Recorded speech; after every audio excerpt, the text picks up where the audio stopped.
नमस्कार, मैं हूं श्रद्धा। आप देख रहे हैं भारत एक्सप्रेस। मुंबई में मूसलाधार बारिश ने पूरे शहर को पानी पानी कर दिया। बारिश ने मुंबई में 108 साल का रिकॉर्ड तोड़ दिया और बारिश का यह सिलसिला रुकने का नाम ही नहीं ले रहा। मुंबई के अलावा ठाणे, पालघर, रायगढ़ और रत्नागिरी जिलों में भी भारी बारिश ने जनजीवन अस्त व्यस्त कर दिया है। वहीं मौसम विभाग ने मुंबई समेत महाराष्ट्र के कई जिलों के लिए रेड अलर्ट जारी किया है।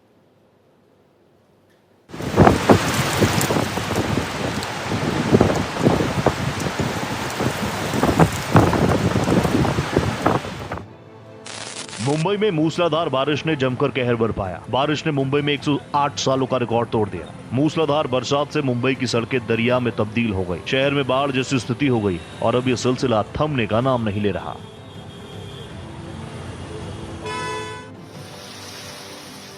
मुंबई के कई हिस्सों में 200 मिलीमीटर से ज्यादा बारिश दर्ज की गई।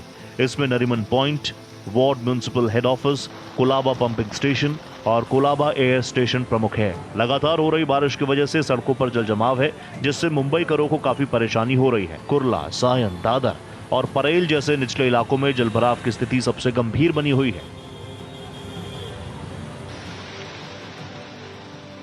मुंबई के अलावा ठाणे, पालघर, रायगढ़ और रत्नागिरी जिलों में भी भारी बारिश से जनजीवन अस्त व्यस्त है, लेकिन आसमानी आफत का खतरा अभी टला नहीं है।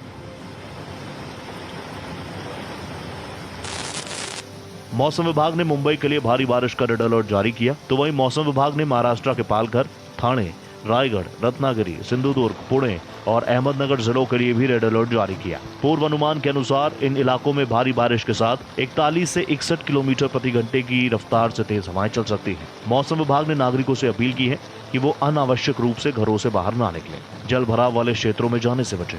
वहीं बीएमसी ने आपदा प्रबंधन टीमें तैनात कर दी हैं और जल निकासी के कार्य में तेजी लाई जा रही है। Bureau report, Bharat express.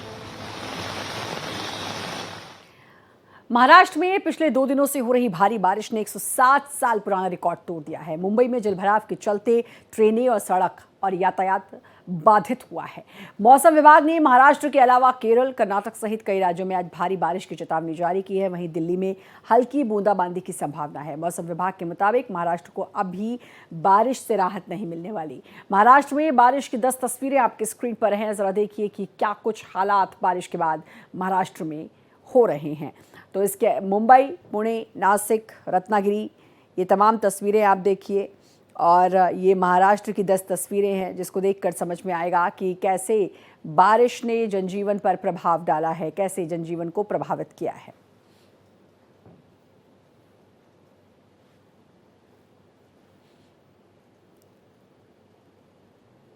तो मुंबई में महाराष्ट्र में भारी बारिश ने अब जनजीवन को अस्त व्यस्त कर दिया है। लोगों को खासी दिक्कतों का सामना करना पड़ रहा है। सबसे ज़्यादा प्रभाव यातायात पर पड़ा है। लोगों को आने जाने में दिक्कतों का सामना करना पड़ रहा है। वहीं वर्ली मेट्रो स्टेशन, जिसका 9 मई को ही उद्घाटन हुआ था, वहाँ पर पानी भर गया, जिसके बाद लोगों को आने जाने में परेशानी का सामना करना पड़ा। वर्ली मेट्रो स्टेशन को बंद कर रखना पड़ा और यातायात जो है वो ठप हुआ है।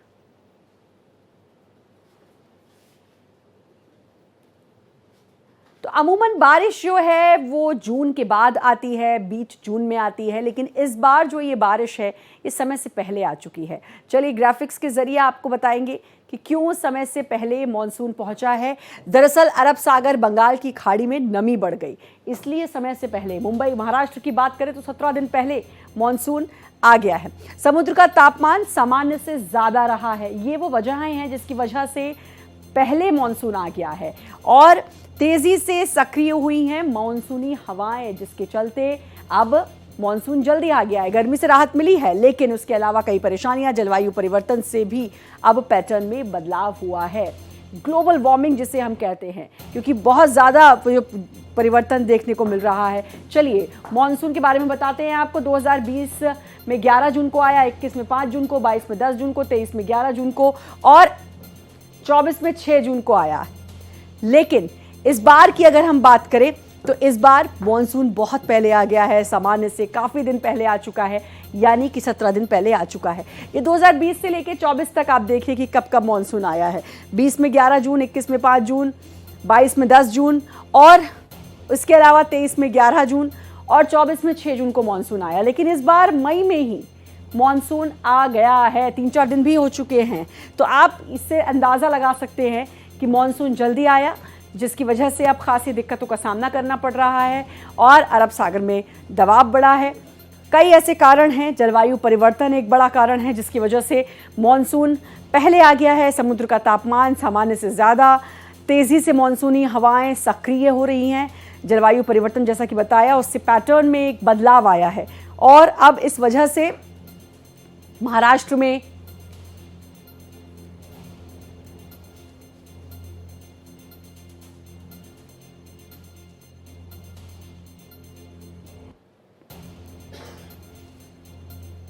तो हर साल जो मॉनसून जून में आता था वो इस बार मई में ही आ गया है। बहुत सारी वजह भी हैं इसके पीछे, लेकिन फिलहाल महाराष्ट्र का रुख करेंगे, यानी कि मुंबई का रुख करेंगे, जानेंगे कि क्या कुछ हालात है। अभिषेक हमारे साथ, हमारे संवाददाता जुड़ चुके हैं, अभिषेक से जानने की कोशिश करते हैं। अभिषेक, अभी फिलहाल क्या कुछ हालात मुंबई में, क्योंकि महाराष्ट्र की मैं खास तौर पर बात करूं, जो मॉनसून है इस बार जल्दी आ गया है, शायद लोग भी इतनी जल्दी मॉनसून आएगा इसके लिए तैयार नहीं थे, और अब फिलहाल वहां पर बारिश हो रही है, नहीं हो रही है, क्या कुछ अपडेट है वहां का?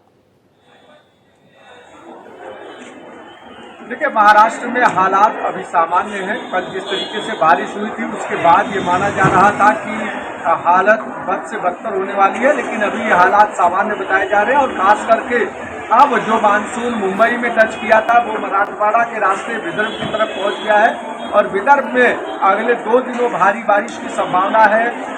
हवाओं के साथ ये बारिश हो सकती है। कई जगहों पर बूंदाबांदी शुरू हो गई है, बारिश शुरू हो चुकी है। खास करके नागपुर की बात करें, गोंदिया, भंडारा, चंद्रपुर, गढ़चिरौली, ये जो हिस्से हैं विदर्भ के, जिन्हें पूर्वी विदर्भ कहा जाता है, वहाँ पर बारिश शुरू हो चुकी है। यानी मौसम ने अब मुंबई में बारिश अब कम हुई है तो मानसून धीरे धीरे बढ़ रहा है महाराष्ट्र के दूसरे हिस्से में, और उसके रास्ते मध्य प्रदेश की तरफ आगे बढ़ रहा है। तो अगले 2 दिनों तक माना जा रहा है कि विदर्भ और मराठवाड़ा के हिस्से में भारी बारिश हो सकती है। जिस तरीके से अब तक मुंबई या कोंकण के हिस्से को, पश्चिम महाराष्ट्र के हिस्से को मानसून ने हिट किया, अब धीरे धीरे वो बढ़ रहा है महाराष्ट्र के दूसरे हिस्से। अभिषेक, बात करें वहाँ का जनजीवन बहुत प्रभावित हुआ है, खास तौर पर यातायात। मेट्रो के बेसमेंट में पानी भर गया, तो जाहिर है क्योंकि मुंबई इतनी फास्ट सिटी है, हर कोई काम के लिए भाग रहा होता है, ऐसे में कितना बड़ा चैलेंज लोगों के सामने ये बारिश बनकर आ रही है यातायात के तौर पर अगर मैं बात करूँ तो? देखिए, बिल्कुल बारिश मुंबई के लिए हमेशा से चैलेंज रहा है। सीएसटी स्टेशन पे मैं खड़ा हूँ, यहाँ पर तमाम सारी गाड़ियों को रोक दिया गया था, कई जगहों का परिचालन बंद कर दिया गया था क्योंकि ट्रैक पर काफ़ी ज़्यादा पानी भर गया था। हालांकि कुछ देर में रेलवे प्रशासन ने बीएमसी की मदद से पानी पंप करके नालों में फेंका, उसके बाद यातायात फिर से शुरू हो चुका रेलवे का। लेकिन ये मुसीबत हमेशा रहती है, खास करके बारिश ज़्यादा हो जाए तो ऐसे में पानी शहर का जो वो समंदर की तरफ जाता है, लेकिन उसी समय अगर हाई टाइड है तो दिक्कत मुंबई को होने लगती है। और कई जगह लो लाइंग इलाके हैं, बिल्कुल। और 107 साल का रिकॉर्ड अभिषेक इस बार टूटा है महाराष्ट्र में, 107 साल बाद ऐसा हुआ है। ये बड़ा रिकॉर्ड है जिसको तोड़कर ये बारिश आई है, क्योंकि अमूमन जून के महीने में ही, और ख़ास तौर पर अगर मैं बात करूं महाराष्ट्र, केरल, कर्नाटक, साउथ, इस पूरी बेल्ट की, तो वहाँ पर मॉनसून जल्दी आता है क्योंकि वहीं से शुरुआत होती है, लेकिन वो भी जून में हर कोई इंतज़ार कर रहा होता है। इस बार मई का लास्ट, बल्कि 2-3 दिन हो चुके हैं इस बात को, मई के लास्ट में ही इस तरीके से भारी बारिश और फिर लोगों को भारी परेशानी का सामना भी करना पड़ रहा है। और सबसे बड़ी चिंता का विषय यह है अभिषेक कि कोविड भी आ चुका है, कोविड ने भी दस्तक दे दी है। बिल्कुल, अमूमन महाराष्ट्र में जो भी मानसून हिट करता था वो जून के फर्स्ट वीक या सेकेंड वीक में हिट करता था, लेकिन ये काफ़ी समय बाद ऐसा हुआ है जो मई के आखिरी सप्ताह के पहले दिन यानी 25 तारीख 26 तारीख तक मानसून मुंबई या महाराष्ट्र को हिट कर रहा है। तो ये काफ़ी समय बाद हुआ है। 2006 में मानसून ने मई में हिट किया था, लेकिन 31 मई को हिट किया था मानसून ने, 2006 में 31 मई को। उससे भी 6 दिन पहले अगर मानसून हिट करता है महाराष्ट्र को, तो इससे ये अंदाजा लगाया जा सकता है कि जो वाइंड अप करना होता है, सारे जो भी डिगिंग के कार्यक्रम होते हैं, खुदाई जैसे रूल्स की चल रही है उसको वाइंड अप करना होता है अलग तरीके की बिल्कुल, यानी कि चीजें एक चैलेंज सब, नहीं है, बहुत सारे चैलेंज है। और जैसा कि आपने शुरुआत में भी कहा था कि महाराष्ट्र के लिए, खासतौर पर मुंबई के लिए एक बड़ा चैलेंज हमेशा बारिश बनकर आती है। तो अब देखना होगा कि कैसे इससे निपटा जाएगा। हालांकि सीएम देवेंद्र फडणवीस लगातार नजर बनाए रखे हैं, आपदा प्रबंधन से लगातार उनकी बातचीत भी हो रही है, अलर्ट पर रहने को कहा है। बहुत बहुत शुक्रिया, लगातार नजर बनाकर रखिएगा अभिषेक आपका।